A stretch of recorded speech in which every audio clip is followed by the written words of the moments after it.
Hello, everyone. Welcome to Cave to the Cross Apologetics. I am Patrick, and today we are bringing on a very good friend of mine, and I say that knowing that he's on camera and he can't dissuade me from saying very good friend, but I've gotten to know him over the past, I think, year.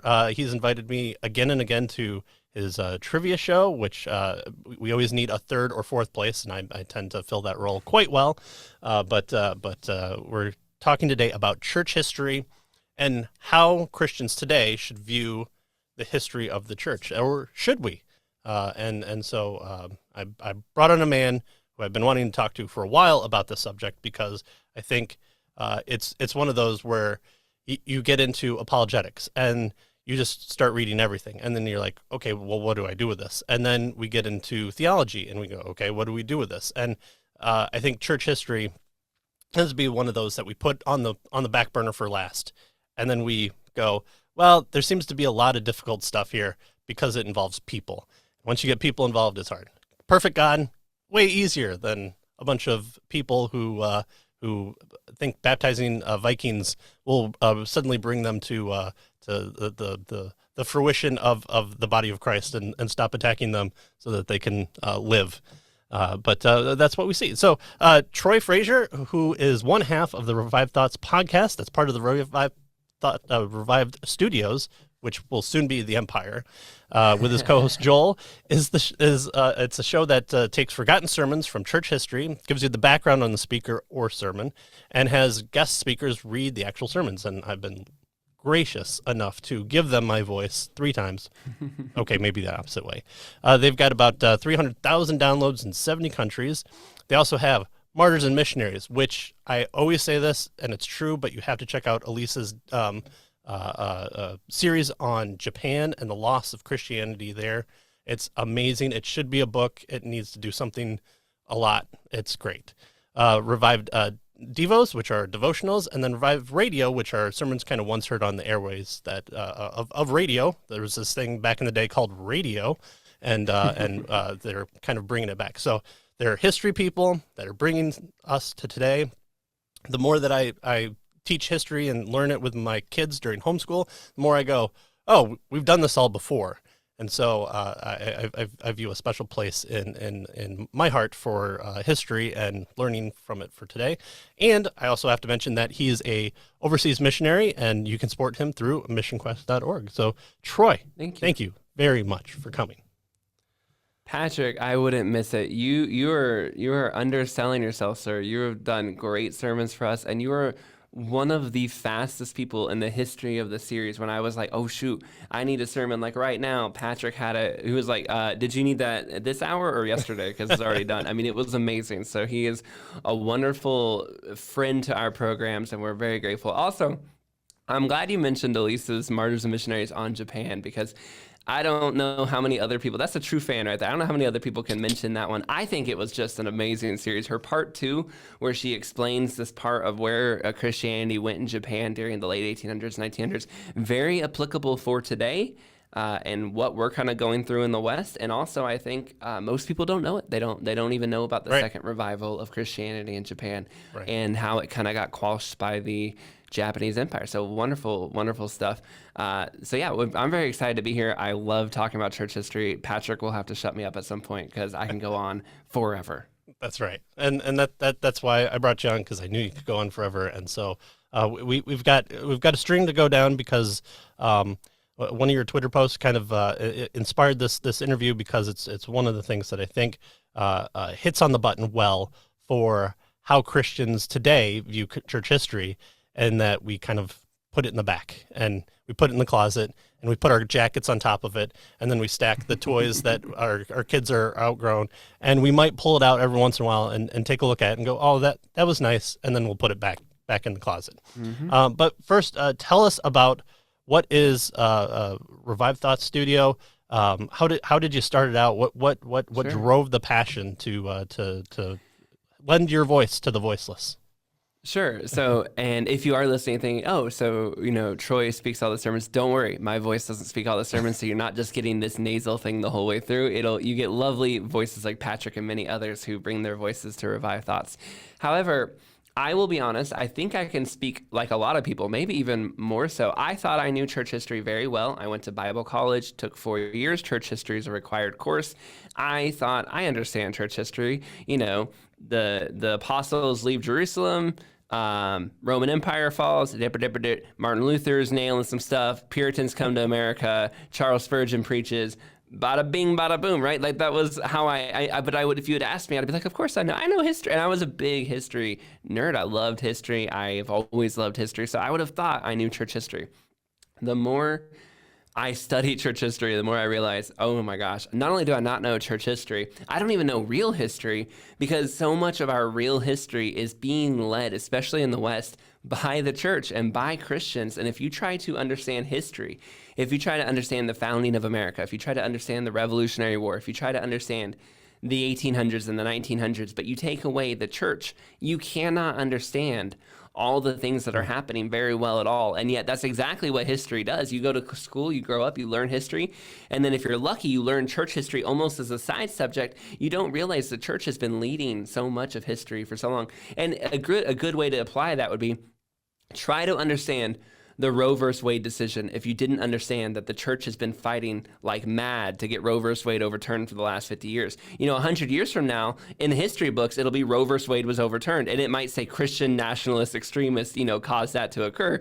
But it will almost nothing will be talked about how for 50 years the church was deeply ingrained into its communities, and people will not understand how that came about. And if you take that same application and apply it to the rest of history, you start to realize just how little you understood what was going on for so much of history. Church history leads so much, and yet, like you said, Patrick, if theology is the king, down below is apologetics, and I think apologetics, is a very good subject to study, and then way down at the bottom is going to be church history, and yet we've got that. I don't want to say we should put church history on top or even apologetics on top. I'm saying those three should be studied concurrently and together. They help you understand each other, and a lot of times church history is looked at as basically like, okay, if I need to prove my theology, where can I go to in the 1700s or 1800s to prove some theological point?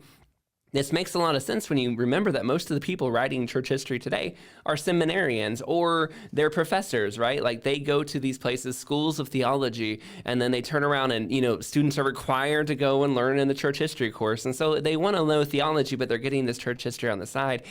And again, that's just not the best way to teach it. Imagine if, in the same way you had to teach law, but a bunch of seminarians were teaching it. How would seminarians teach law? Well, they would have a huge emphasis on how they could pull theology out of that law, right? But are they the best people to teach law? Are they the best people to make lawyers? Maybe not so much. At least they need to work with the best people. But a lot of times history is subservient. It only exists to prove the theological points of the theology professors. And I think we've got to get away from that and get to this point, because the part about church history that's funny is it breaks down all the theology points. Is no matter what, if you're a Calvinist, you're going to find some really great Arminians in church history. If you're an Arminian, you're going to find some great Calvinists in church history. It'd be really nice if everyone was in your camp in church history. Like, wouldn't that be great if all the good guys were in your camp and all the bad guys weren't? But that's just not the way God worked at all. He used people from different camps, and even at times, different camps were better than they were. And regardless of how we feel about it, 600 to 700 years ago, all the Christians, for the most part, were Catholic, and we can't really do anything about that. As much as we'd like them to be, Protestant, the Protestants didn't exist back then, so that's where we found the Christians, except for in Ethiopia and stuff like that. So the point being, I have this huge passion for church history, but I started out in the same place as most people, which is I thought I knew it. I didn't really care that much about it. I got a book of sermons, started reading through it, realized these would be really cool if someone recorded them, realized that all the stuff in them were outside copyright, so anybody could do what they wanted with them. And Joel and I it took 1.5 years to plan out Revived Thoughts, launched it. When we explained it to everybody and said, no, it's old sermons, but you get to listen to them and we'll tell you the backstory. Nobody got it. It took so long to get those first 10 sermons recorded so we could release with episodes. But ever since then, we've asked volunteers who listen to come in and speak the sermons, and the Lord has provided us with so many wonderful people like Patrick who have come on, who've spoken and brought these sermons to life throughout the years and kept the show going now well over 3 years. And the only thing wrong with what Patrick said earlier was that our stats are kind of old, because we're actually at 500,000 downloads across the studio now. Yeah. So we've been growing and growing, and we feel quite blessed by how much God has used these. Great. Yeah, lot to say there. We're going to cover some of what you talked about a little bit more in depth as we go on. But I think too, just to kind of build off that, because this is my show too, and I can add to that comment. That I think a good majority of us probably only have the history that we went through with school, and we we might have covered some world history, but it was always a touchstone back to America, and it was America of learn it through the sacraments of these presidents or these wars, and those are kind of the begin and end. So when you think about splitting up American history, it's always before and after Reconstruction, and that's the dividing line between as where we're at right now with that.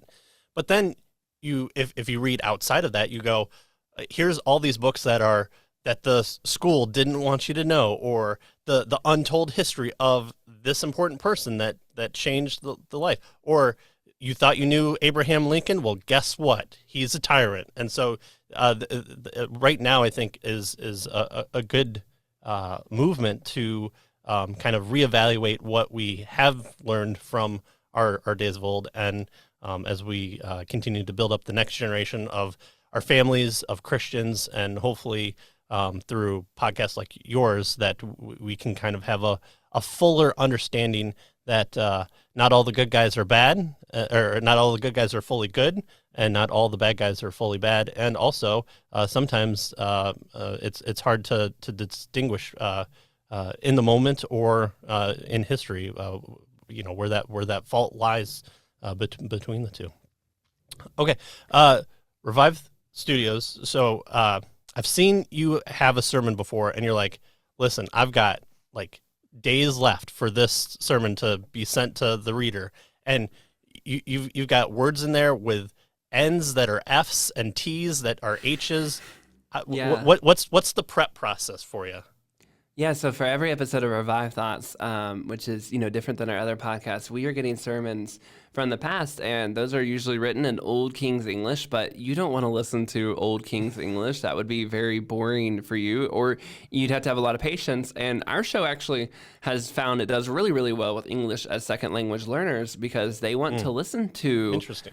Puritans or old people or whatever, St. Augustine, but they can't. It's very difficult for somebody from the Philippines who speaks English but not as a first language to listen to Thee, Thigh, Thou, Aoist and all that stuff. Well, we edit all the sermons, we modernize it, we try to make it sound as if you were listening to a live sermon being preached.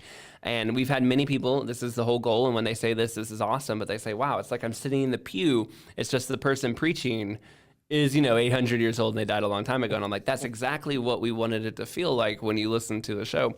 And that's especially great for people, again, who are young. We have middle schoolers and high schoolers who said they listen to our show. We have people who are quite elderly who can't get out and about. We have professors, pastors, radio hosts, people from around the world. And it's just such a the series does not appeal to one group. When we first started it, we were told like, hey, professors and academia will love that show. And I was like, I hope you're wrong. Like, I hope it's actually not just really popular with this one niche group of people. If anything, the professors in academia are the ones who have problems with us. It's most the average people really enjoy it, and they like the fact that it is, it takes the editing, and it sometimes, I don't know if you've ever read a book by a Puritan or you've ever read anything by Jonathan Edwards. I just recently cut an 85-page sermon down to 40 pages, and you're probably thinking, oh, you deleted 50% of the content.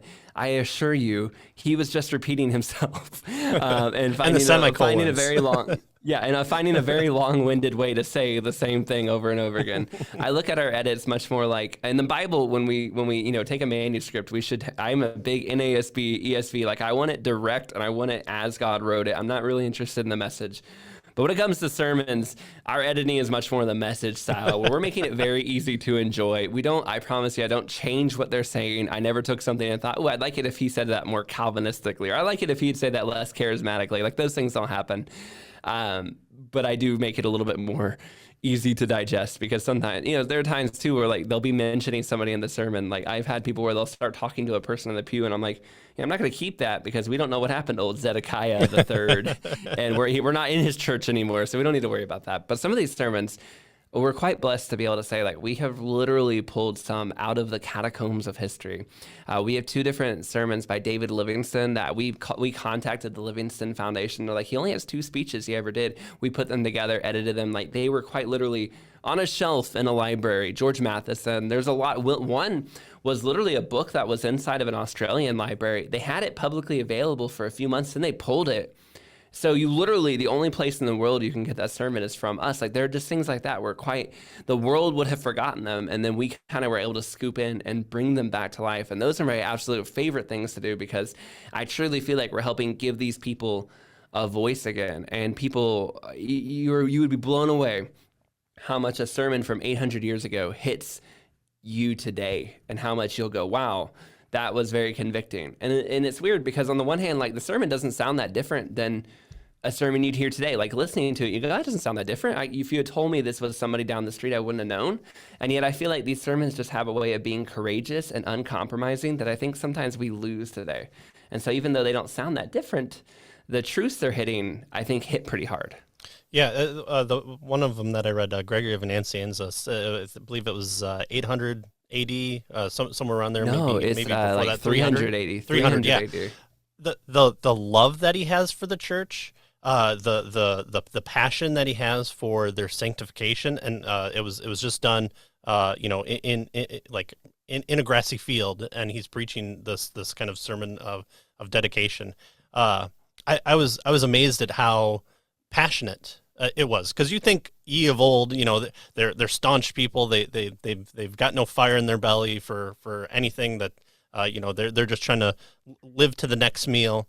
But the joy that he had, and I always take two reads when I do it. I always read it to myself, then I do a prep and find the inflections, and that one I had to really undo and go, okay, I feel like he has more love in his heart and his words of dedication of going through that, and that was really interesting to see. Or getting the collection of John Gill's sermons, because I found his one, just let's remember this terrible event that happened that caused destruction to England, and that there are still some survivors with us today, and we're remembering that. Just his passion for his church, for remembering that, for tying it to Scripture and saying, in the storms, God can be trusted.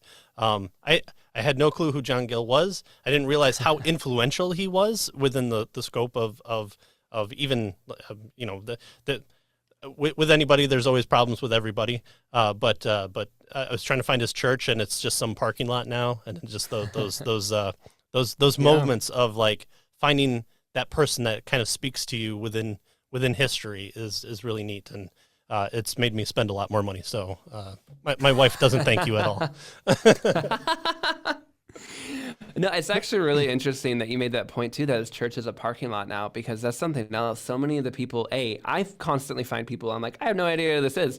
And then I look a little bit more into them and I'm like, oh, they're really important. But right. Then again, like, that actually happens to me in real life too. Like, we had Dr. Oz Guinness on, and to me, I just was like, oh, cool. He's the great grandson of Henry Grattan Guinness, and he's a speaker. I'm going to have him on. And later on, people were like, he's like a really big deal. Like, he's got a bunch of books. He's been on a bunch of radio programs. Like, he's a really old school legend. I was like, oh, well, to me, he's the great grandson of Henry Grattan Guinness, and that was why I had him on. And okay, well, now I feel lame for not knowing how important he was. And we're gonna have him on again soon. So I'm looking forward to that. But yeah, so that's not just dead people. I do that with living people as well.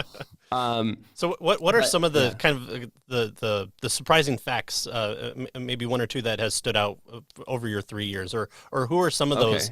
Who are some of those unsung heroes, or even sung heroes, that you had more appreciation for? Like, is Spurgeon really that good? Yes. Is he really the prince of preachers? Does he earn that title? I will defend him. I have more. I don't want to say I have more experience with old sermons than most people. I would think I probably do, though. And I will say Spurgeon is top of the game. They're really, it is not an overhyped title. Now, that doesn't mean Spurgeon is the only one. For example, a contemporary of his, D.L. Moody, is also extremely good. He doesn't get nearly the same hype, but he is very quotable. He tells amazing anecdotes. I think there are a lot of people who are who are very similar, close to as good as Spurgeon, but Spurgeon is the tippity top for a reason. And I have a hard time thinking of people who I of all of the most impactful sermons in my own personal life, two of them are probably from Spurgeon. Compel Them to Come In, and another one he had on charity just really got me really good. So I can certainly say that, yeah, I think he's up there in the league.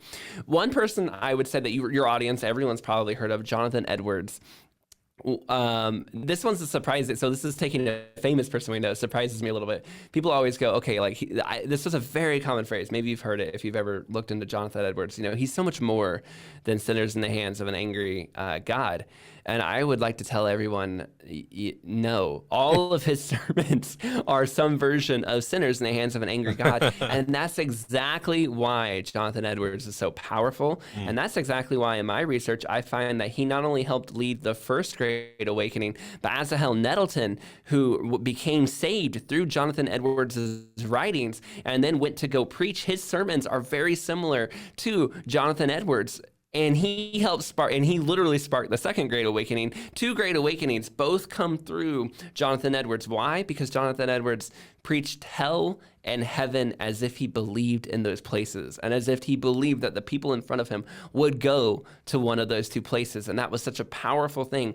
It's still such a powerful thing that it awakens the spirit of those who listen to him.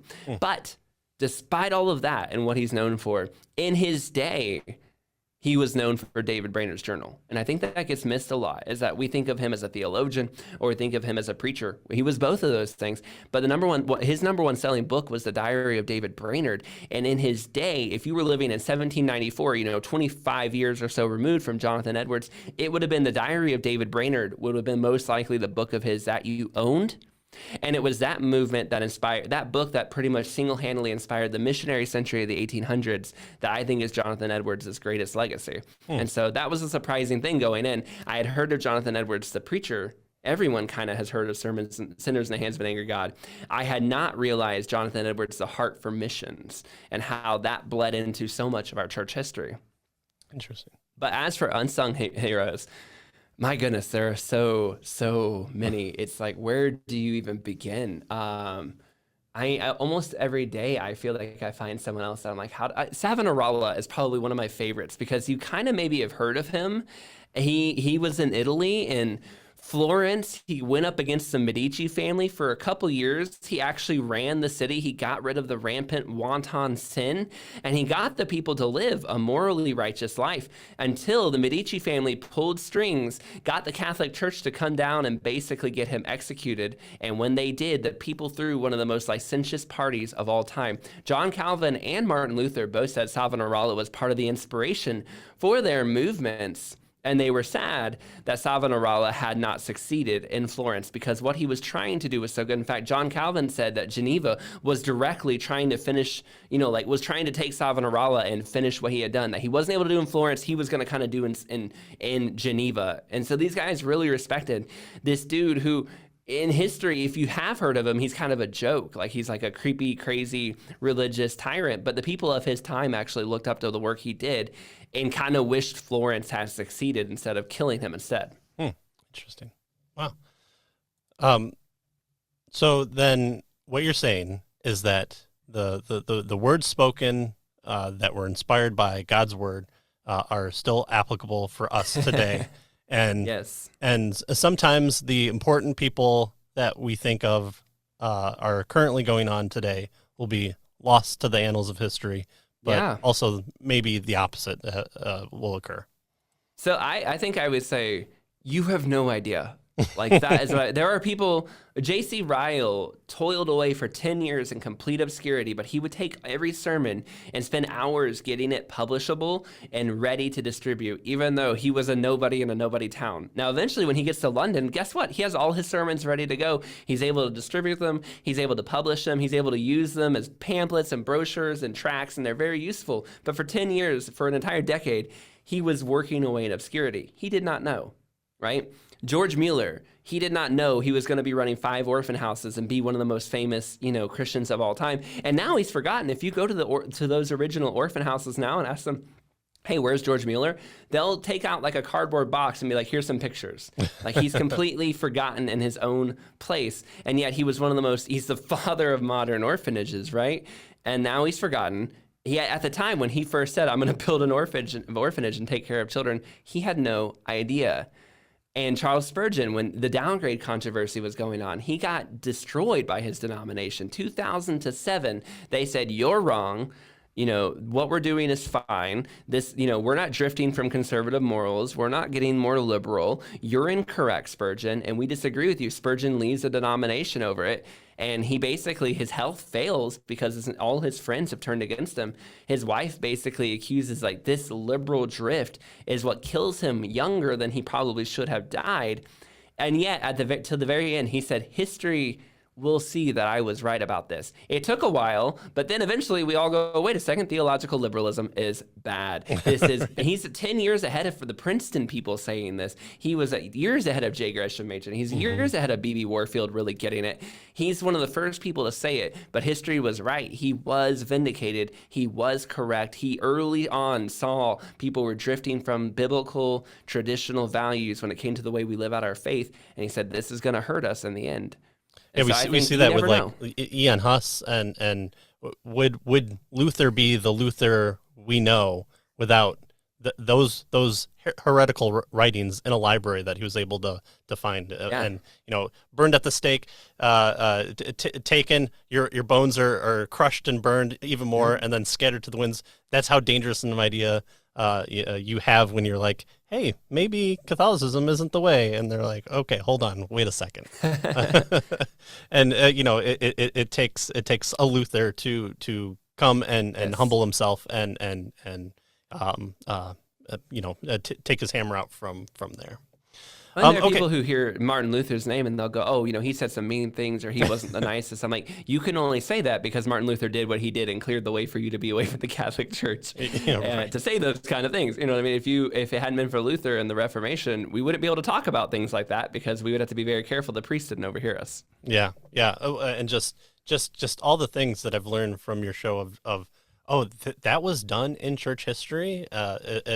It's surprising, the elements of the table and threatening to give the people on Christmas Eve day, the elements when they weren't worthy enough. It's crazy to think that we've come from that, and that was a thing that would have sent religious soldiers into churches and arrested priests. Yeah.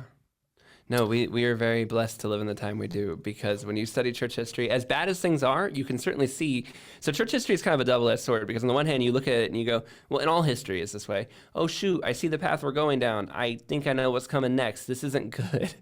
On the other side of it, though, you go, but we've lived through worse. Mm-hmm. And I look at the people who got through those harder times. They made it, so and if I don't make it, I'm still going to be faithful. And so there's a bit of I'm both encouraged because I know we can come through the other side, but I'm also discouraged because I can now see clearly that those problems that I think are going to be real, they are going to be real problems. Believe me, they're going to be big.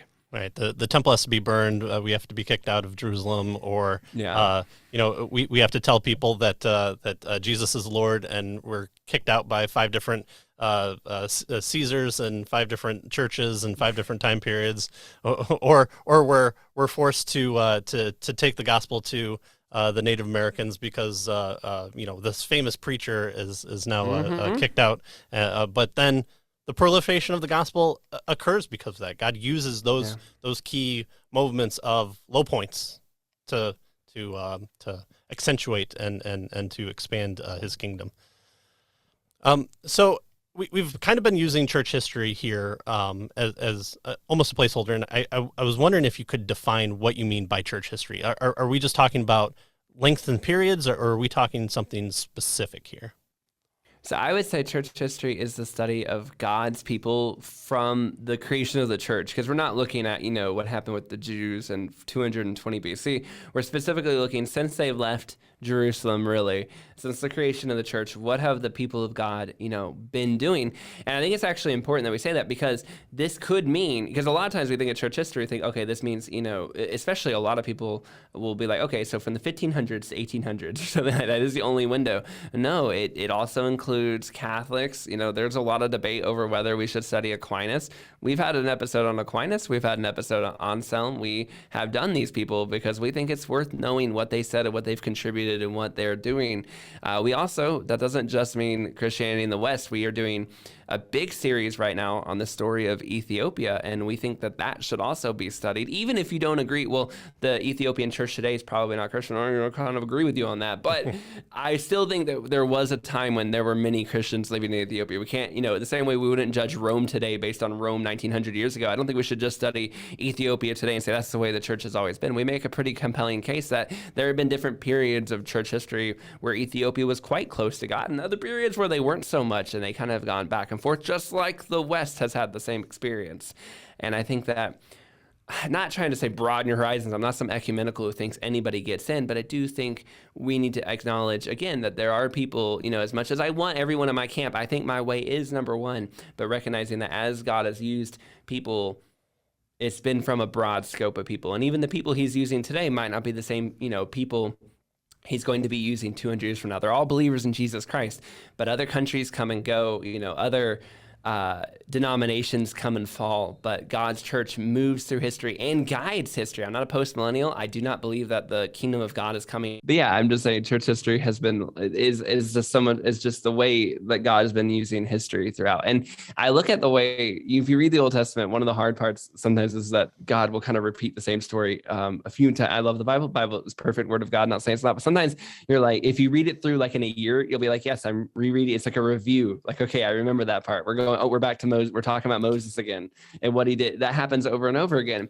And yet God clearly painstakingly reminds his people, Stephen the martyr, all the way through, like we started with Moses, we're getting out of Egypt. Look at how God took care of these wandering souls, etc. This happens over and over again. God does painstaking detail to remember the acts of his people, to the point that at one point it's like, and they passed a city with 70 palm trees. I mean, painstaking detail. It's one of the reasons I don't like people who are like, well, the Bible's not meant to be taken literally. Like, it's just opinions and we're just no. It ridiculous amounts of detail. How every genealogy, what hill they're from, everything is so incredibly detailed. If God paid that much attention to the people of Israel, don't you think he's been paying that much attention to his church, the bride of Christ, throughout the last 2,000 years? He cares a lot about what his people have been up to.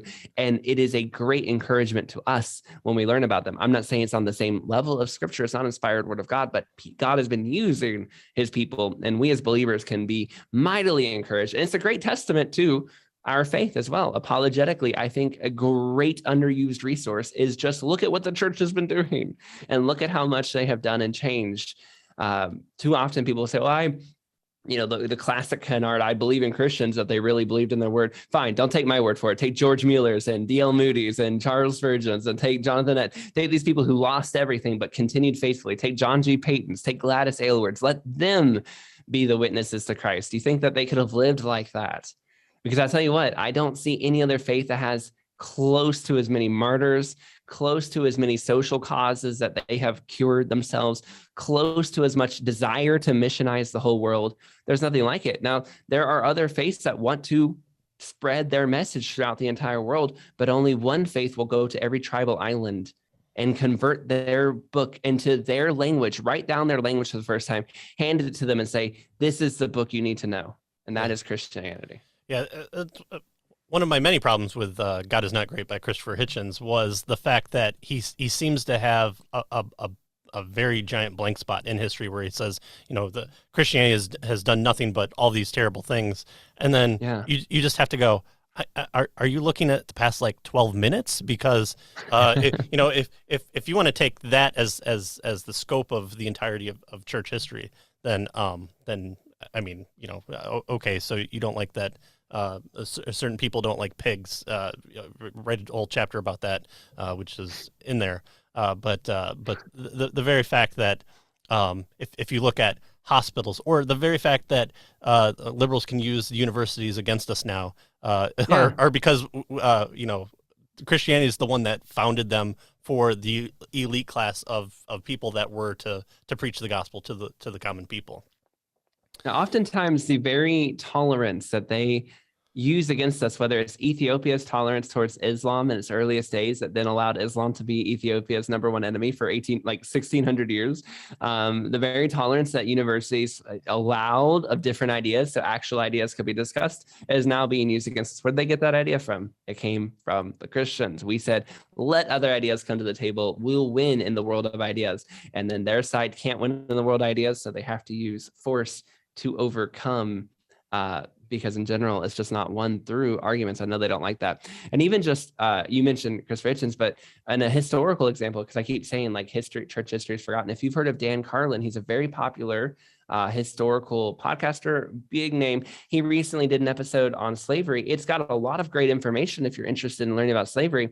He mentioned Christianity in when it came to the part of bringing slaves to the New World and stuff like that. And then when he talks about the end of slavery, he never once mentions Christianity. And I go, how can you talk about the abolition movement and not mention the fact that all of the original forerunners of this movement were Christians? You might as well talk about how eugenics happened and not mention the fact that it was Christians who said, you can't do this to people, but they always leave us out. Yeah, and not just halt slavery, but then send military resources to stop slave traders from going out and abducting more people. If this was just this hurts the working white person in England, why are they then getting on military ships and going out and saying no more?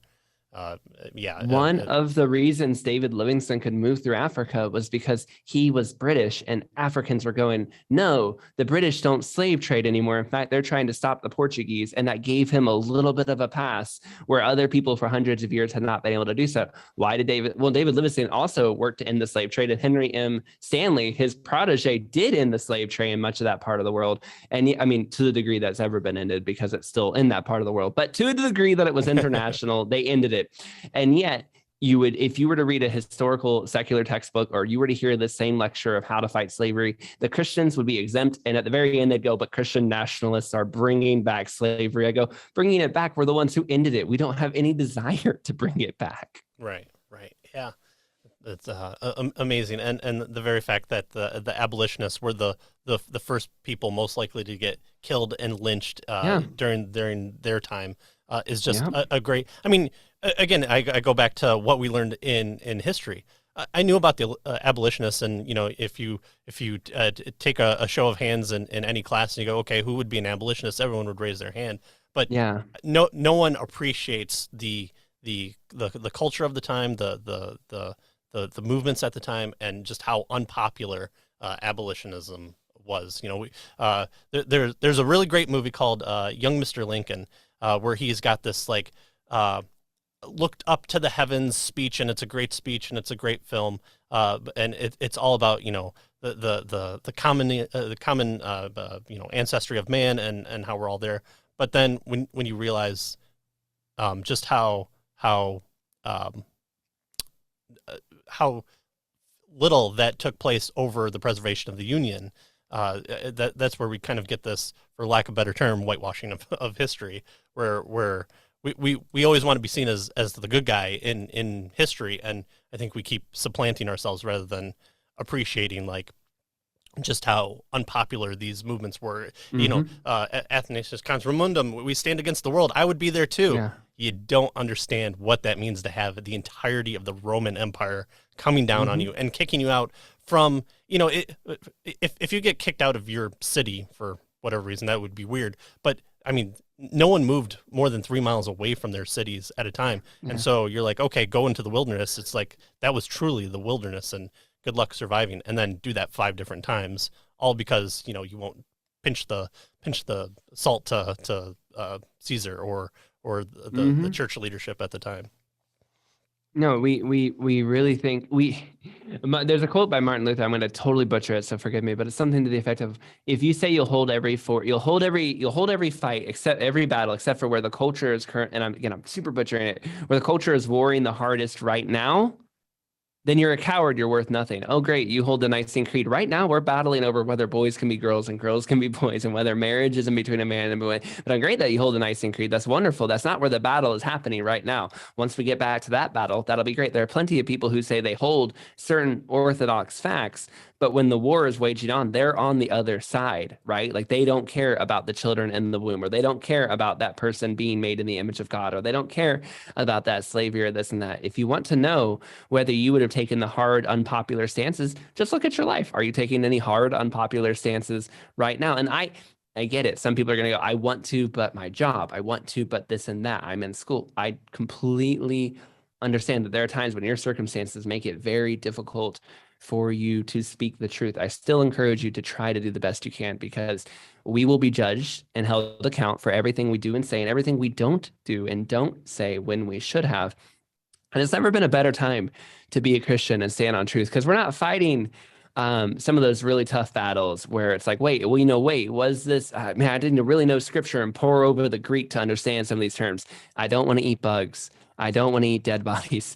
And I don't think little boys can become girls. It's never been easier to stand for truth. If it was good enough for John the Baptist, I'm sorry, but locusts are the way to go. And they'll use those passages against you. They'll happily use everything they can, but it's never been a better time. It's also never been easier in my mind. I don't think it's ever been clearer to see how much the leadership of our Christian world is disconnected. So we live in a very interesting time. I'm trying to think if there's ever been a time, maybe the Catholic days, it's been maybe since the Catholic days, where the leadership, the Christian leaders, if the world were to point to and point it out at our leaders, are so completely disconnected from Christian living and so completely disconnected from the man on the street, the average person living and walking out their faith. Our leaders are not really what they say. And yes, God always said you'll always have, wolves in sheep's clothing. We've always had charlatans. But has there ever been a time where the number one bestsellers, the number one music, the number one everything has been coming from charlatans and these fakes, basically? And I'm not saying every single leader is. I'm just saying a lot of them really are. And yet the good news is it's also never been more clear. People know a Christian when they see one now. They're the guy who's getting a lot of hate, but it's very clear to be able to distinguish yourself these days too. So, it's a bit of a good news, bad news. The bad news is there's lots of fakes. The good news is if you're the true and authentic Christian, you will be seen. And this is a very good time for your light to be seen in the darkness. It's not fun to live through those kind of eras of history, but you're not the first. The Puritans had to live through it in the late 1600s when they had to go out to barns 5 miles away, walking there in the dark to preach the gospel. We have it pretty easy still. It's going to get harder, I think, but again, we have it pretty easy and you can hold on. And you're not being oppressed by an institution calling itself Christian, like in the Church of England or the Catholic Church or some of those. You're being oppressed by an institution that very much knows it's not Christian. And so the stark contrast between us is clear as day.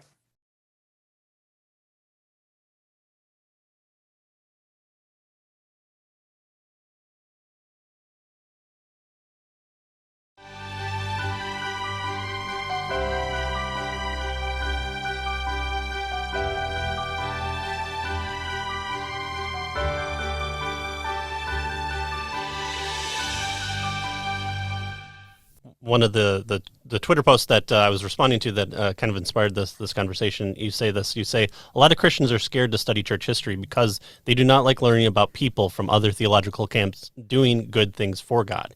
Even worse, some people view church history as merely a place to prove certain theological opinions. It's not that theology has no place in the study of church history, but using church history as a place to push your views is wrong. But see, I don't need those old writings. I've got my Bible. I've got when I'm in the thick of it, I've got my MacArthur commentaries. There's always YouTube I can turn to. There's really nothing that church history can offer me other than what happened before, not really what's happening these days, right? The difference, regardless of what happens, you are living church history. 100 or 200 years from now, if this earth is still going, has not gone up in flame, which I kind of hope it has, because I'm ready for this to wrap up. But if it has not gone up in flames, if God is not done with us, the church history of that time will be what we're doing right now. One of the things that our show, Revive Thoughts, has made me ask the question of, and not in an arrogant way, but if somebody were to look at my sermons when I was preaching more regularly, 200 years from now, would they be worth keeping? And that doesn't mean I'm sitting here writing them down like I want this to be worth something to some. No, but I'm saying, Am I preaching my best? Is this something that somebody would bother to preserve? Oswald Chambers had no idea that his wife was writing down every sermon and basically preparing them for one of the biggest devotionals of all time. He had no idea because he died before all of that got published. He had no idea that was how his legacy was going to be known. And yeah, he's a very influential person because of that. And he was just preaching, but he was preaching in a way that was meaningful and true. Now, for the person who says, look, I have my Bible. Yes, honestly, I am probably, the word sometimes is thrown around like an insult and a biblicist. All you need is your Bible. I actually agree. I think as long as you are connected with a body of believers and you have your Bible, I've been in China. I have lived there. I've lived in Cambodia. I live in another country. I live in places where Christianity is not able to flourish and in the way that we would love it to. And I do agree that the Lord can preserve and take care of you. However, do you want to but if you want to grow in your faith, you do need to know history. If you want to grow in your faith, you do need to know theology. If you want to grow in your faith, you do need to read these books of old. And I will say, as somebody who has been a Christian for over a decade, my faith grew tremendously going to Bible college. My faith grew tremendously going to seminary. I found that I didn't get weaker in my faith learning these things. I grew in them. Yes, you can get by with just the Bible, but why settle for a second? You can get by with just bread and water, but that doesn't mean that you don't enjoy steak and chicken, right? Like you take in as much good things as you can for your faith. Don't glut yourself. Don't just eat so much food that you're fat in your faith. Hudson Taylor warns against that, where we just gluttonously eat and eat and eat. We're just these fat, overweight people who need to exercise their faith. Quit pouring it in, but actually exercise it. At the same time, though, I think that we can learn so much from these people. And also, Hebrews 12:1, we are surrounded by such a great cloud of witnesses as this. Jonathan Edwards, there are two ways to encourage the faith, through doctrine and precept and through instance and example. Instance and example are people we can look at. It is so much easier to go through hard times when you realize, man, John Wycliffe went through the Black Plague. Comparatively, my life isn't too bad. D.L. Moody served as a what's that? Not a chaplain during the Civil War. So many people have gone through so much more than I have. George Mueller lost all of his children and both of his wives before he died. Hudson Taylor lost 4 of his children on the mission field. John G. Payton lost his wife and his child on the mission field. William Carey lost children on the mission field and wives on the mission field. And Felix Carey and so many people. And then I look at my life and I go, you know what? It's not nearly as bad. Yet all of those people stayed extremely faithful to the cross. And so I need to make sure that I am walking so close to the cross too. Yeah, and when we view the Bible, it is it's one of the things that I've learned about recently is the master storyteller that God is, and the fact that why isn't the Bible just a collection of do's and do nots? He's telling stories to show his entry into the lives of men so that he can redeem them for his glory and his purposes. And we see that with people like David, who breaks all 10 commandments in a fell swoop and is still called a friend of God. Yeah. And there, the history of Paul's day was the present of David's day, which was a history looking back towards Noah and Moses, and so history has always been a central component within the lives of Christianity, because when you have the Bereans being extolled for their faithfulness, what are they doing? They're looking back at what was told before them and going, this matches with what we have, which was given to us. Granted, God's word there, but church history is God acting out what his promises within the lives of people. It's also a safe place too, in the sense that there are so many people, when I was 10 years ago, when I was in Bible college, I looked up to a lot of famous speakers of the day that I don't look up to now. I listened to some sermons by Mark Driscoll, and I enjoyed some of the preaching of Matt Chandler or Francis Chan. I don't really listen to any of those people anymore, because I found that I don't think they're quite as faithful as I want them to be. And some of them, their churches went down in flames. Things didn't go good. You know what's great about Jonathan Edwards? I'm not got to worry about him going down in flames. I know what his problems are, but as soon as I open the book, and I know what the people through church history already went through. I know what they struggled with. Yes, they're not perfect. George Whitefield has definitely some problems with slavery and racism. There are issues in the lives of these men. We're not saying they're perfect, but I always say I'm not surprised to find imperfect people in history. You find imperfect people everywhere. What is surprising is how many incredibly amazing people come from one group of people called Christians. How many amazing, life-changing, willing to sacrifice anything, and often they do, for the truth. And they don't even sacrifice everything for a gain. They don't cross, oceans for the chance of getting rich. They don't cross oceans for the chance of fame. They cross oceans for just the sake of truth. They're willing to lose everything for what they believe is right. And more so than almost any other group of people, they are willing to just die on the chance that, instead of just bow their head a little or something like that. I mean, they will sit there, whatever the case is, and they will say, no, I will go down faithfully with the ship. One of my favorite moments in church history is Jonathan Swift, who's not remembered for being a Christian, but in Gulliver's Travels, he writes this satirical moment because I don't recall if you recall that Gulliver will land basically in Japan, and you're supposed to step on the face of Mary, and all the Dutch traders happily step on the face of Mary because they go, hey, no big deal, we're Reformed, we're not Catholic, who cares about Mary? And they step on it, no problem. They trade with the Japanese, no big deal, and that's a true thing.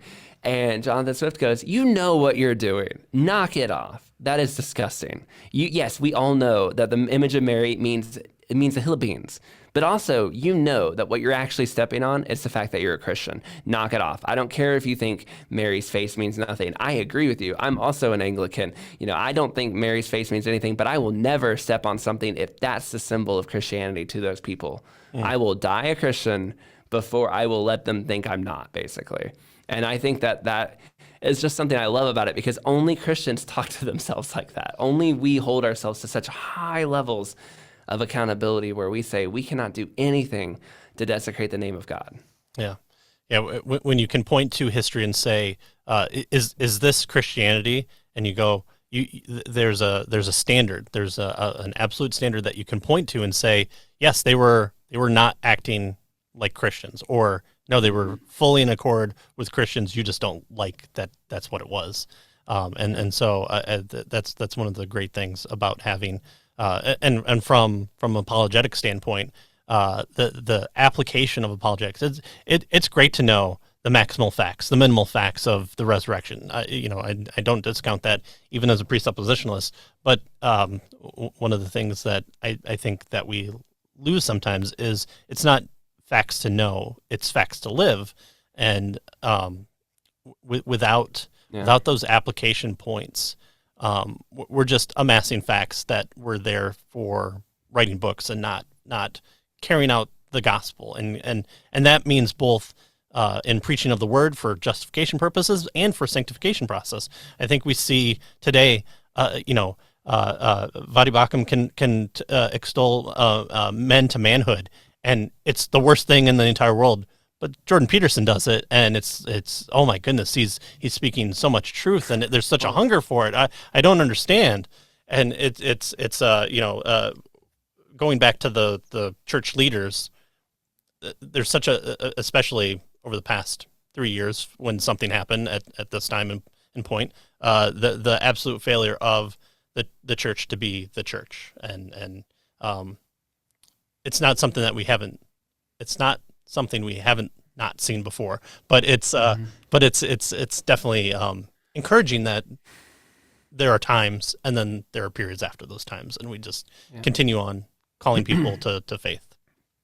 Yeah, it's interesting you say the Jordan Peterson thing, because that's the same exact way I felt too. When people are like, look at this, he's telling people how to live. I'm like, I remember I was in China, and a friend of mine was from Estonia, and he was telling me how much he really enjoyed Jordan Peterson, everything he described. And I was like, what? Okay, tell me, please pinpoint, what is it that you like about this? He's like, we should be men.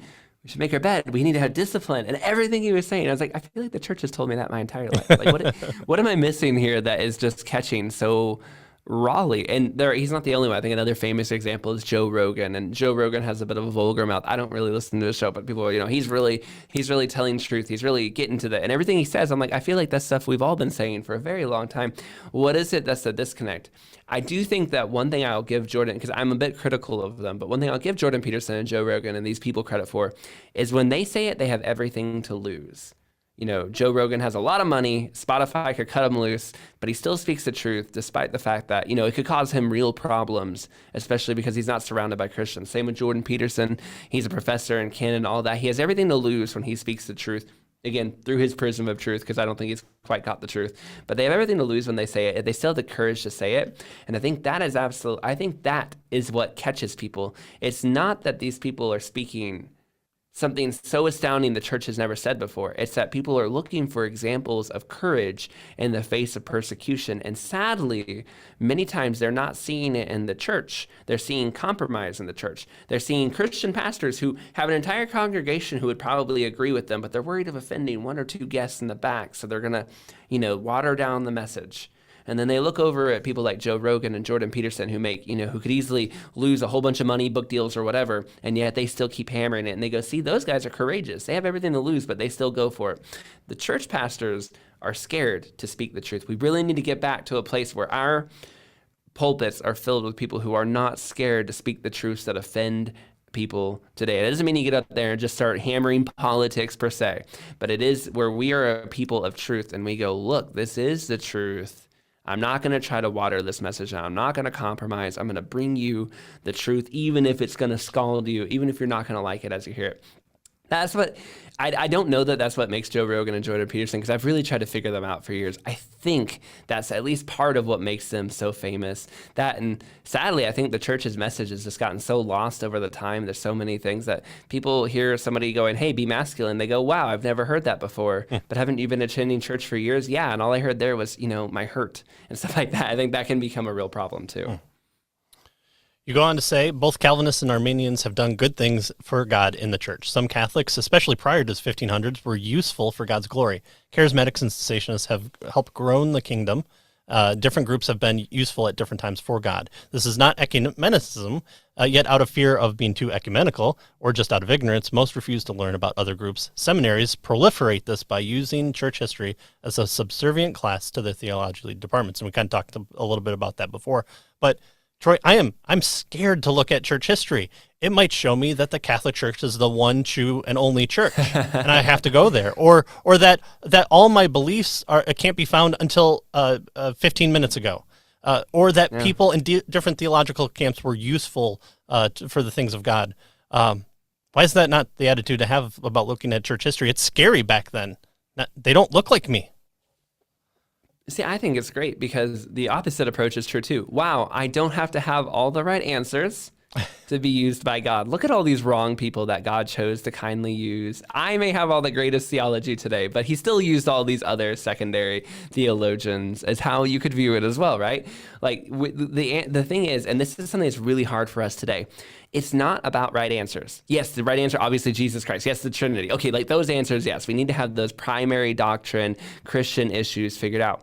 But we don't have to have the same eschatology. We don't have to have the same view of the gifts. We don't have to have all these perfect things to match up. And we all go, okay, like, I don't know if I agree with that. Yeah, you do. Because ask your missionary that your church supports or that if they know people out on the field that maybe view God differently, and they'll go, yes, I do. And we all work together just fine. And you'll go, oh, of course, that totally makes sense because you guys are in a different environment. Well, if it's okay for them, then it's okay for you as well, right? Like you don't have to have everything great. One of the things that makes Charles Spurgeon so interesting is he has a quote about every single human that ever lived up until his day. Like if you look up like the most obscure person, you'll find a quote like Charles Spurgeon liked his book on this. Charles Spurgeon really had a lot to say about that. You're like, how did he manage to talk about everybody? Oh, did they work at Princeton? He called them the Princeton worthies. Oh, is this a guy from the 1600s? No.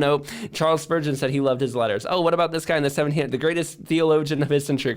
Charles Spurgeon complimented everyone and said everyone was the greatest person of all time. But he has read everybody. It didn't matter to him what spectrum they were. Spurgeon has lots of great things to say about them. Martin Luther is actually quite similar. He has a lot to say about everybody. And I think that we need to get back to a place not where we embrace everyone as true. Look, there are definitely lines. I apologize, Jehovah's Witnesses. You're over there. We're not in the camp, okay? But I also have to look over and go, look, man, we have our disagreements, but as the persecution gets more intense, we're going to probably not look at those disagreements as such a big deal anyway. Let's move forward. I'm going to respect that you are preaching Jesus Christ crucified and the Bible is God's word, and you're leading a church service that way. I would lead it differently. Guess what? We can still both work in the same city and do lots of great things for the kingdom of God. And when I look at church history, it would be great if everybody in there was, Some people would say an Anglican, some people might say a Southern Baptist, or I would like everyone to be. The Presbyterians will certainly wish everyone was a Presbyterian, but as great as it would be, I'm sorry, Reformed, there are Christians outside of your camp as well, and they did great things for the gospel. And you're gonna get to heaven, and they're gonna be probably way closer to the throne than us, right? And we're gonna go, well, it would have been cool. What was it? Gosh, was it Martin Lloyd-Jones? No, maybe it was R.C. Sproul. Man, I'm going to totally butcher another quote. I apologize. But it was somebody like Martin Lloyd-Jones, R.C. Sproul said, Billy Graham, I think it was, like, hey, is that person going to be in heaven? And that person was like, no. I think it's George Whitefield and John Wesley. One of those guys was basically like, that person's going to be so much further ahead of me. I'm not even able to, like, I definitely moved that 200 years forward. So it was Wesley. Speaking of Whitefield, and he was like, that guy's gonna be so much closer to the throne. I'm not even gonna be able to see him. Like, it's gonna be so much closer. Yeah. John Wesley and George Whitefield, those two, you could not clash harder than those two did. I mean, really, truly, just an angry feud between them, yet they resolved it. And they are the quintessential Calvinist and Arminian fighting, right? If those two can get to a place where they're okay, we all need to get a little bit better at embracing our fellow brother in Christ. And then, which is hard, because we have the fake person pretending to be a Christian over here. We have the person who thinks he's a Christian, but it's not over there. And then we have Christians who don't think like us, that we have to learn to get along with. It is tough, and yet that is what we're called to do. And that's just what we have to do. It's a little bit tough, then be guided by prayer and let the Lord help you do it. So then how do we include in church history things like the Roman Catholic Church, which we would say has a false gospel, but then we don't include people like Latter-day Saints and Jehovah's Witnesses? Is it just because of proximity to our time, or is there something more? Is it that the Roman Catholic Church was the only thing out there, even though you can find a smattering of true what we would call true biblical belief groups within it? The Catholic Church is tough because I think one thing we have to look at is, what time frame are you looking at the Catholic Church? Are you looking at early 1500s Catholic Church? There aren't a lot of Christians. That's why there was a whole breakaway movement called the Reformation, right? Are you looking at Catholic Church in the 1100s? Well, that's different. Then we need to, and much like today, we have to kind of evaluate you based on a per individual basis, right? Like, oh, I'm a Presbyterian. Does that mean I'm a Christian? No. Did you follow Jesus Christ? That's what means if you're a Christian. What denomination you attach yourself does not mean anything. Now, I know that aren't Christian Muslims, so it does make it easier, right? You're a Latter-day Saint. Cool. I can put you out of the Christian club quite easily because you're not even claiming to be a part of a group of people that follow Christ. For the Catholics, that's a little bit tougher because they do claim to follow Christ. At one point, they were the only game in town. And I put that in air quotes if you can't see it, if you're a listener, because Ethiopia and Orthodox over here, so there were other games in town. But if you're in France or England or Italy, okay, the only game in town is the Roman Catholic Church. Were there Christians in the Roman Catholic Church? Yeah. Look, there were. And even Martin Luther and these guys would say, look, there were legitimate, people following Christ, trying to reform the church from the inside out. And yet it wasn't working. And so we had to break away and get to a place where we took off all the shackles. Once again, you could have a Bible and a John MacArthur commentary and do it all without church history, right? And you could be a Catholic and add all this extra garbage to the faith, and maybe, the Lord can use it. Obviously, the Lord got a hold of Martin Luther while he was a monk in the Catholic Church. So it happens. At the same time, it makes it more difficult, and it makes it much, much, much harder for others to follow through, right? Jesuits were able to turn some countries Catholic, yet most of those countries are not the most Christian places in the world today. It's not the best way to spread the faith. Catholicism is certainly not. But I am not going to say every single Catholic that lived was not Christian, because that would mean that from the year 300 AD to the year 1500 AD, the church was completely missing, and that's just not accurate either. Yeah. Then we could be Mormons. Yeah. Yeah. We have to get to a place where, even though we don't like the way the Catholics did things, and they certainly made things much more difficult, a Catholic needs to be evaluated based on what they claim to believe in and what they gave to history. The good news is I don't have to do that evaluation. Jesus Christ in heaven does. He knows which ones were his and which ones weren't.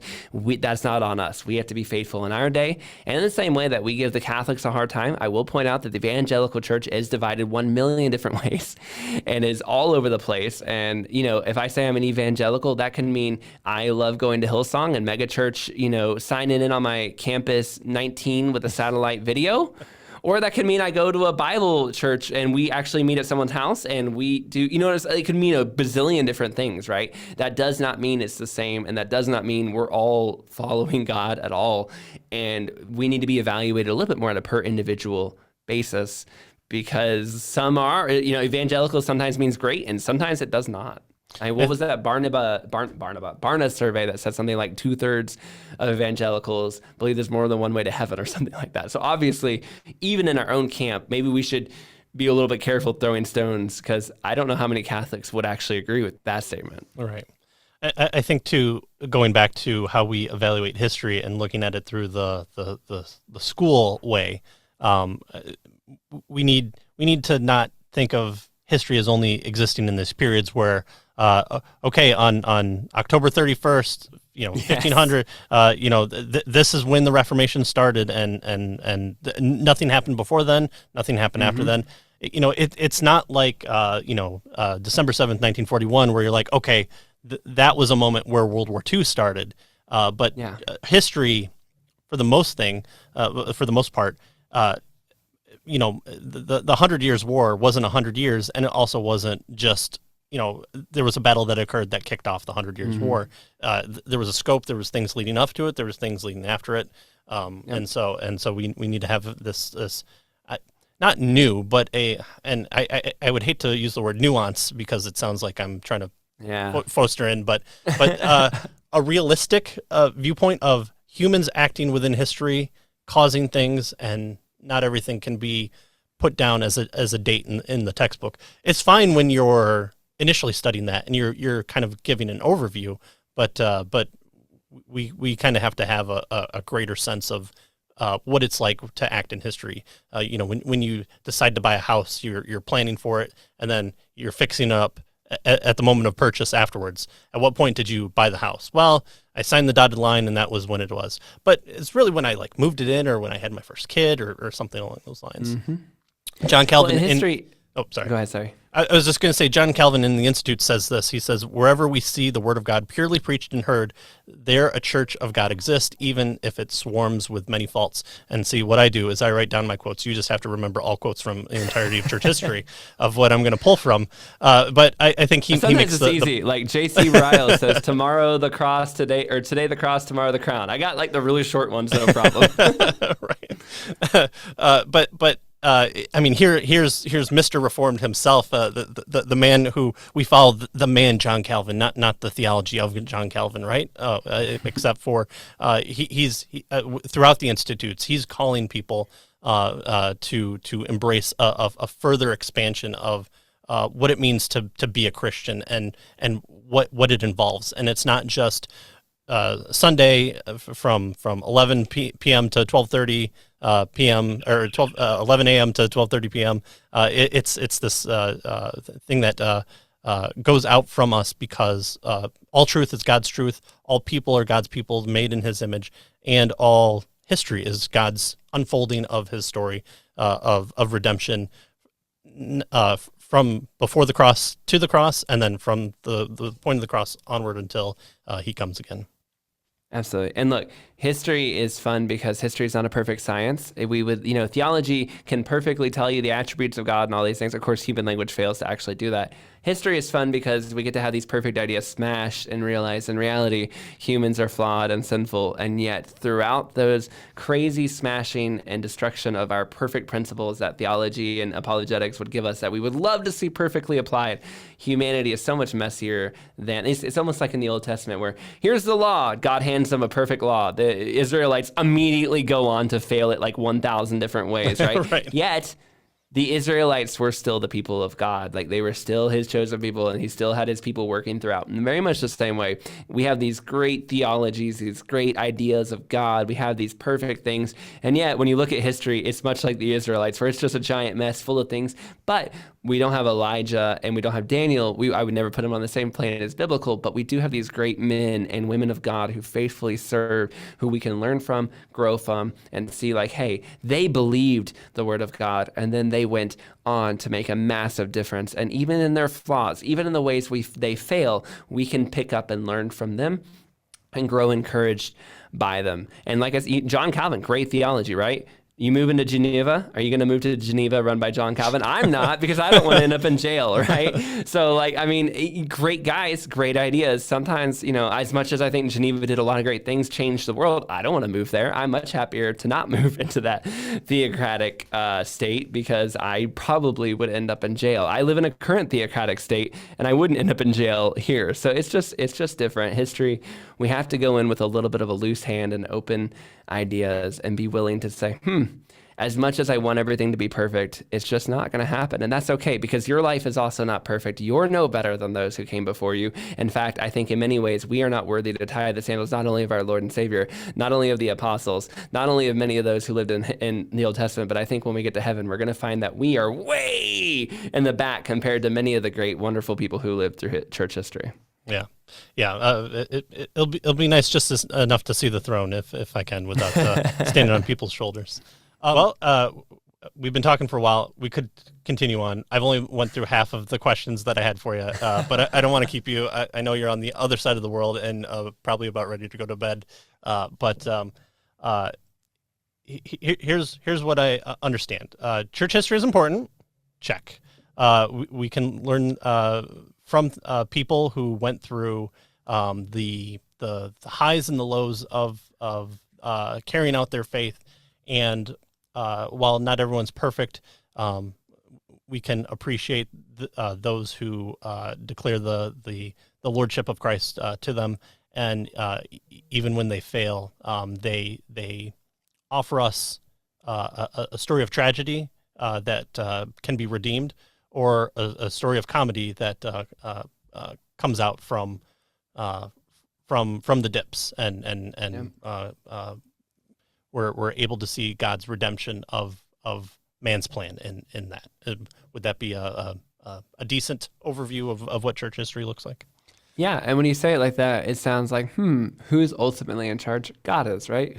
If a person is successful or a person fails and teaches us a cautionary tale, ultimately the person leading God's church, not the person, the one leading God's church is Christ, is God. And the reason why church history is so important is because who is ultimately orchestrating every believer's movements as supposed to be when they are following the Lord. God is the one ultimately leading us. And so when you are studying church history, you're also studying the work that God is doing throughout history. I said in a recent episode that we had called All the Good Christians Do, which was a conversation between Joel and I. Roe versus Wade getting overturned is no surprise. Christians worked hard for that. Christians worked hard to end slavery. Christians worked hard to end eugenics. Christians worked hard to end Viking funerals where the wives were thrown on the pyre. Christians worked hard to end the sacrifice of twins. Christians worked hard to end foot binding that killed 1 in 6 women in China. Christians worked hard to end cannibalism in the Pacific. Christians worked hard to end slave trade in the Middle East. Christians worked hard to end communist concentration camps in Russia. Christians worked this is something we do. We created the concept of orphanages, and then we took care of orphans. We created the concept of schools, and then we ran schools, and now we try to run literacy programs all over the world in people's own languages, not forcing them to learn our language like another religion that's very big, but instead we try to learn it in their language and teach it to them. We also have the concept of hospitals comes from us. Once again, bring all the sick to one people. We created that too. Christians have done so very much good for the world, and yet we're always on the defense about what the Crusades and the Inquisition, which the Inquisition was done by Catholics, that's their problem. I guess the Crusades were too, but to say we're always on the defense because of, I guess, the Salem witch trials, and I go, we have done so much good for the world and we're playing defense. That's ridiculous. The rest of the world needs to explain to us, where are the atheist inventions that we all use, right? Where is the great good that the atheist and the agnostic brought to the world that everyone is currently using? The entire world uses schools. The entire world uses hospitals. The entire world uses orphanages. The entire world does all these different things. Please, atheist and agnostic, if you're so much better, if you freed yourself from the shackles of religion and now you're truly free, why is it the only thing you can create is hunger? Why is that the only invention you seem capable of bringing to the mass of the world, right? Yeah. What is the great thing you have created and brought to everyone that has changed and revolutionized society that comes even close to the orphanage, the hospital, and the school? The scientific revolution was the Christian response to go, I want to know God's creation more and better and deeper. We talked about Jonathan Edwards, the theologian. We forgot about Jonathan Edwards, the scientist, right? Like how many of these great men were in fact scientists? It just happens over and over and over again where we try to escape the Christian, and yet the Christian is already there, right? They're always ahead of you. Once, if you're an atheist, I'm sure you do this way more than I do, but how many times I love reading the Google newsfeed, because the Google newsfeed will send me these great articles where it'll be like, evolutionists rethinking and starting to realize it's difficult to explain how like an organ system evolved on its own. I'm like, wow, welcome to the creationist point 150 years late. We said that like way forever ago. The eyeball is hard to explain, isn't it? It would have had to have happened all at once. You're not wrong. Where have you been? Right? Where were you? We were here this whole time, right? And it's just crazy to me how much like the scientists work so hard to do everything without God's help, and they don't even get 10% of the way where the Christians manage to land. And I'm not saying this isn't arrogant, like we're so much better than them. I'm just saying that look through history. Show me one group of people who have changed the world, completely flipped it upside down, like the Christians and the Christian countries have. You can't find anything that comes remotely close. That doesn't mean everything they say is true, but if you're an atheist, you got to look at that and go, why doesn't that match up, right? Why didn't communist Russia, communist China, why hasn't the godless countries changed the world for the better the way that the Christian countries did when they were rocking the love of Jesus? 12 million dead. That's a good number. It's we're going for high numbers in this point in time. Yeah. We're going to throw up the shackles of religion, and 3 million people have died and are starving, right? I mean, it happens every time. I mean, I've lived in those countries. I've seen it firsthand. It's terrible. Japan, our friend from Anarchist Bible Study, we talked about, I think on Twitter, on Japan's high suicidal rate, low investment, but high time in work that's unfulfilling, and it's a place without hope where you have different areas of the cities where depending on your economic standpoint, that's where you kill yourself. Shirking off the chains of the masses of religion seems maybe not fully the way to go, especially if you think it's just some sky daddy in the sky who bestows us with magic powers or something. Well, and I mean, and the obvious too, there's a huge movement called deconstructionism or the evangelical movement now. And I'm not sure who tweeted it, so I do apologize. I can't credit correctly, but show me one person who did that who's happier after than before, right? Like the people who leave are never more fulfilled and more joyful. And it's just the way it is. As much as they want to be, you've met them, you've talked with them, you've hung out with them, and you know that deep down they are not happier than they were before they started. And that's just the way it is. No country is better once it leaves God. America has never been further from God. America, is this the America we're all proud of, where drag queen story hours are now becoming a regular argument online? And I don't even go on TikTok because I'm terrified. So I mean, like the world we look at in America today, don't we all not say fondly wish we could go back? There were problems in the past per se, but is there anybody who looks at the situation they're raising their children in today and go, man, my children have never had it better, right? Like nobody says that. I think it's Lenin who has the quote that the capitalists will sell us the rope that we will hang them with, and I think the Christian church has given the West the rope that they intend to hang us with, because we've provided a sense of freedom, of opportunity, of not being meddled with by government entities or church entities that act like the government, and so I think not learning from the mistakes of the past as well allows us to continue to give over territory that is God's. From the church's standpoint, we read about Israel and we go, oh, why are they doing this again? And then I just always have to remember, I am Israel in that. I'm always Israel. I'm always the negative parts of the church because I'm the one that's always doing those things as well. Well, it's interesting you say that because, I mean, how many times are they told, remember what God has done for you, right? You want to know where progressives almost always start infiltrating, right? If you're starting a seminary, you're starting a school, where do the progressives almost always show up first to infiltrate, right? I went to Midwestern Baptist Theological Seminary, and they're like, we're very proud of our very orthodox theology. And they're right. I could not find any problems with their theology. But I took their church history class, and let me tell you, the progressives are already present. Why? Because they don't slip in through the head. They don't come at you from the head. They don't come at you straight on. They don't come at you in the theology departments. They don't come at you first, right from the beginning. They come in almost always through the history departments. Are you sure about that? Look at the Communist Manifesto. What was it that Hegel and Marx were doing? They were rewriting history to say that it was an entirely worldwide battle of resources by the capitalist, right? That has always been their playbook. I mean, that's 1984. That's what Wilson was doing.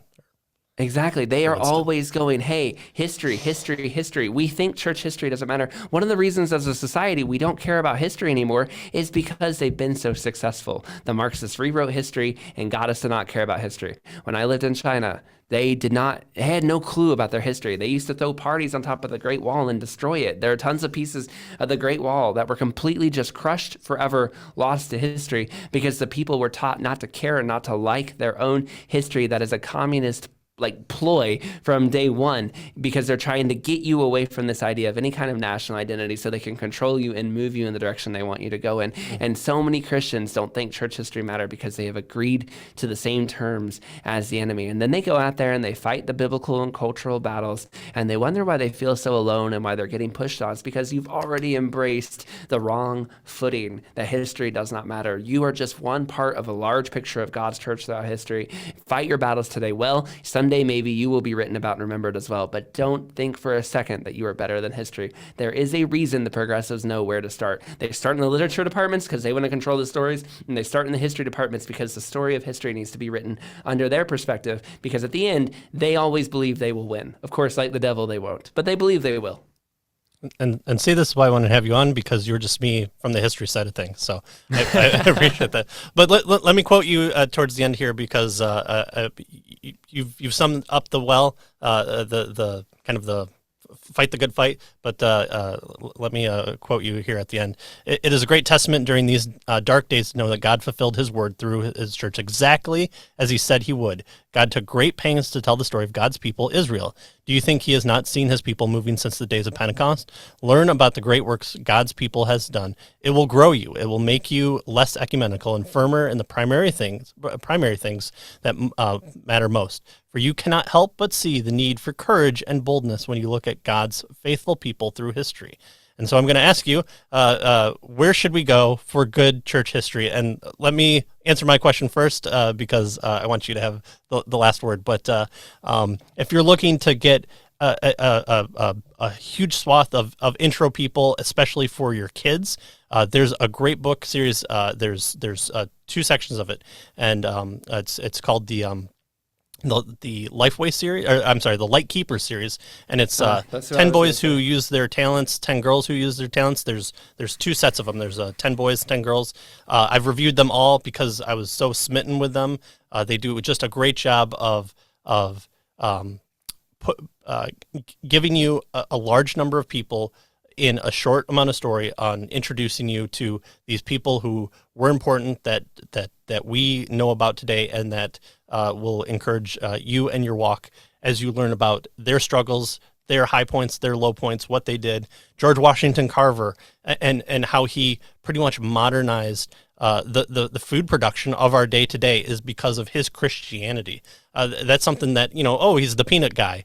No. Church history is replete with these unknown facts, because I went to a Catholic private school and then a public school, and the history there was taught from an American standpoint of today, where everything is gilded in either presidents or wars, and we can do so much better with God's history. So that's my answer. Where should we go for good church history? Lightkeeper is actually going to be mine, and I was going to say the same thing, because it is so important to get to the children. Look at the effort that the world puts to making martyrs and saints out of the civil rights and these different people, and then ask yourself, if these things aren't important, why are they working so hard to teach them the heroes that they want your children to grow up under and to look like? You have a great swath of heroes, and children love stories. They do. I'm sorry. Children, I have a 7-year-old and a 3-year-old. They may not sit still as I read 2 Timothy 2, 1 through 10 to them. That's great. It's a great letter of God. I'm not denying it's scripture, but they will sit still for a very long story about a person living adventures like David Livingstone, Henry and Stanley. That's the way God made them. Luckily, there are lots of stories in the Bible. We can tell them.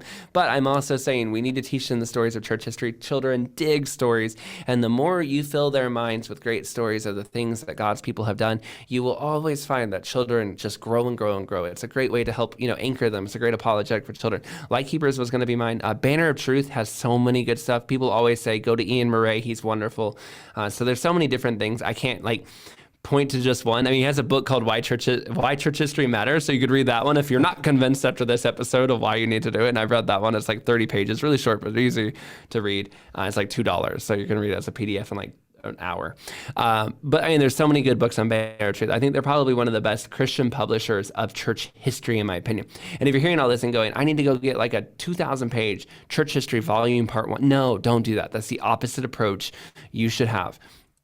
Find a person who interests you and read maybe a short biography on him or her, and then go and read some more. I find that the best way to learn church history is through the biographies, and I would even say maybe don't necessarily jump on the big names. Don't maybe Dietrich Bonhoeffer or C.S. Lewis or some of those gigantic names that people always rush to aren't the best ones. Find ones with, I think, interesting stories that can delve you into a time period and see how this person interacted in it, and then learn some more like that. I think, personally speaking, I have learned so much more learning history through biographies than giant systematic historical whatevers, or what is it, historic systematic theology or something like that, where you're studying theology through history. And I'm like, yikes. I mean, it's very important, but also, that's the worst way to introduce somebody to history, because it's going to be so much tougher for them to enjoy. Biographies and stories are just so much more exciting, in my opinion. And I think it's why, for our listeners, so many people message us all the time. I was so encouraged.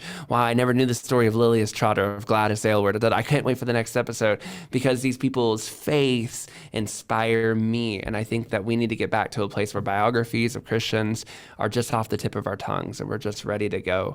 And of course, if I could be so humble as to recommend Revived Studios, I think Revived Thoughts, Revived Radio, Mars Missionaries, Revived Devos, there's something for everybody, and you can find something that you enjoy in our programs. I absolutely hope you do. Thanks for nerding out on history with me, and I know probably at some point you get sick and tired of history, but this was a lot of fun for me, and it scratched my geek itch a lot.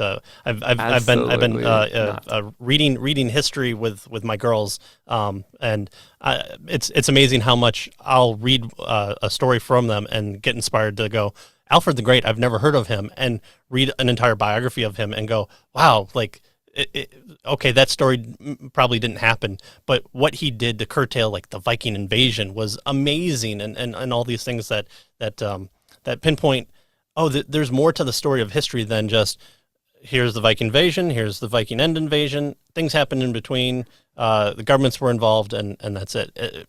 It's amazing how often the individual matters in that, and we see that in church history, in the Bible as well. It's always, here's this army standing against this army, and here comes this shepherd boy that no one cares about bringing his brother's food, and guess what? He ends up becoming the once and future king. So thanks for coming. Thanks for talking about this. How important it is for us to know, and keep having me on to read sermons for you. Absolutely. Well, no, it's funny. It's actually a great ending statement. It's man, look at what God used to do with one person. It's look what God is still doing. So many times the atheist or whatever will be like, 2,000 years ago, God said X, Y. Well, where's he been this whole time? Ending slavery and fighting eugenics and doing all these great things through his church. He's been doing it all along the whole way through. He's not gone anywhere. And Patrick, you would hopefully not ruin and delete this part out of your episode. But I want to tell everyone, Patrick is an amazing human. He's a wonderful person. He has kindly and multiple times helped my family and I out through his support of our work overseas.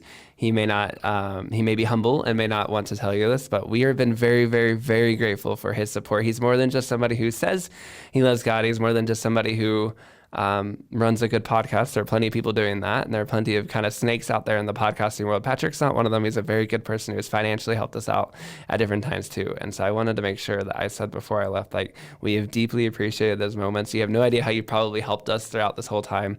And you're more than just a guy who talks the talk or is out there tweeting the tweets, but you actually, when no one's looking, you do it, if that's what what I'm saying. You're living it out, and you're doing exactly what I think God has called you to do. So I want to thank you for that, and tell everyone who's listening, like, Patrick is definitely the real deal. Oh, well, I appreciate that. It's only my pleasure, and it's only by the grace of God that I have the heart that I do, and let God reform it even more. So thank you again for coming out. Thanks for spending a large part of your night, my morning, and I'll see you out there again. So thanks again.